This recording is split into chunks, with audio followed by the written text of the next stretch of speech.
The closer you get, the more they lose I interest, want to talk and you about start it. thinking it's your fault. But psychology explains this pattern. In this video, you'll understand why this happens and what actually makes someone stay. At the beginning, everything feels exciting and promising. They start conversations, they show interest, they want to see you. There's tension, there's uncertainty, and that uncertainty makes everything feel more intense.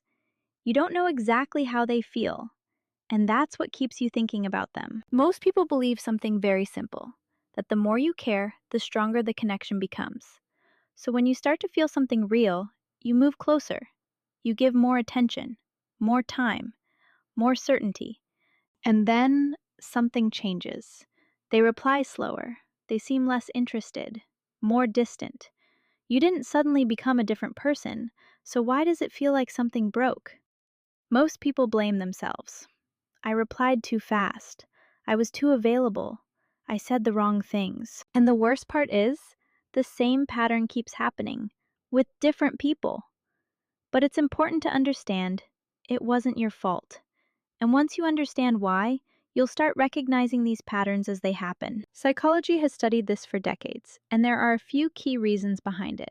Attachment theory. In 1987, the article Romantic Love Conceptualized as an Attachment Process was published, based on two studies involving more than 700 people. The objective of the studies was to evaluate attachment styles in adults.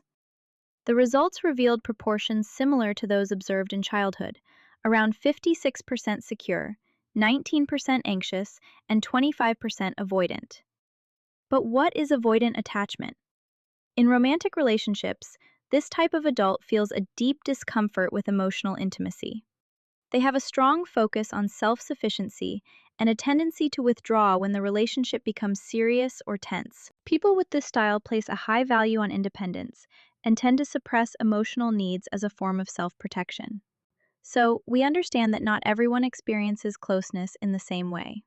Some people feel comfortable when the relationship is light, but when the connection starts to become more real, the brain interprets this closeness as pressure. So instead of moving closer, this person moves away. Not because they don't feel anything, but because closeness itself becomes uncomfortable. The role of uncertainty. There is another layer to this. Your brain reacts more strongly to uncertainty.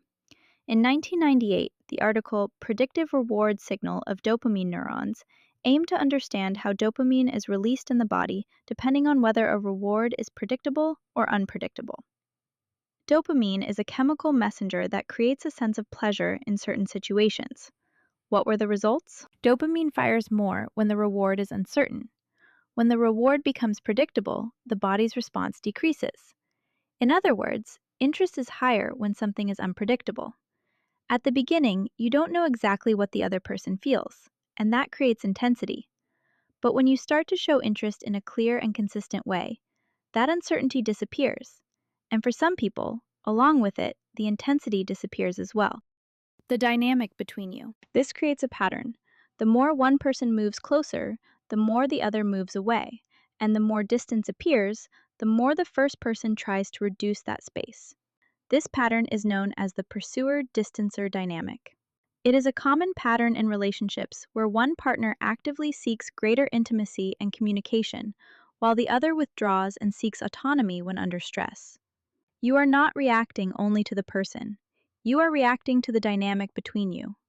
Without realizing it, this creates a negative reinforcement cycle. This is where most people get lost. They think this has to do with their own value, with being too much or not enough. But it doesn't. It has to do with imbalance.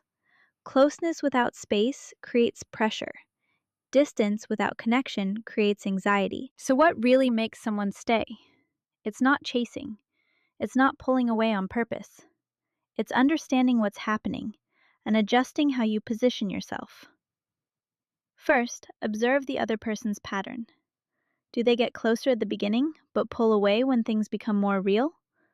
This may indicate a more avoidant profile. And in that case, the more you push for closeness, the more they tend to move away.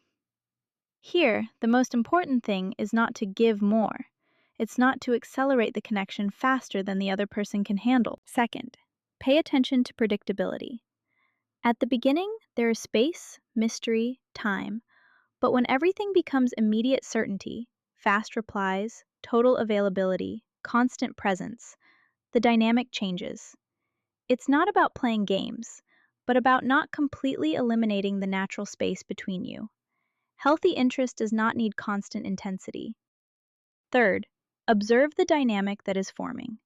Are you adapting to the pace of the relationship, or are you trying to compensate for the other person's distance? The more you try to compensate, the more you reinforce the role of the one who chases, and the more the other assumes the role of the one who withdraws. What makes someone stay is not intensity.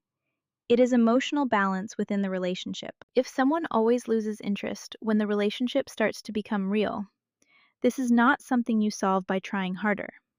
But it also doesn't mean that you need to become distant or cold. The point is not to change who you are. It's to change how you respond to the dynamic. If you notice that you are always moving closer when the other person moves away, stop. Not as a strategy, but as awareness. Give space for the other person to also move in your direction. And observe. Healthy relationships do not depend on one-sided effort. They are built when there is movement from both sides. And maybe the most important insight is this. Not every instance of distance is a problem you need to solve. Sometimes it is just a pattern you need to recognize. Because when you understand the dynamic, you stop trying to fix the other person, and you start choosing more carefully where it is worth staying. If this changed how you see relationships, subscribe to this channel and drop a comment.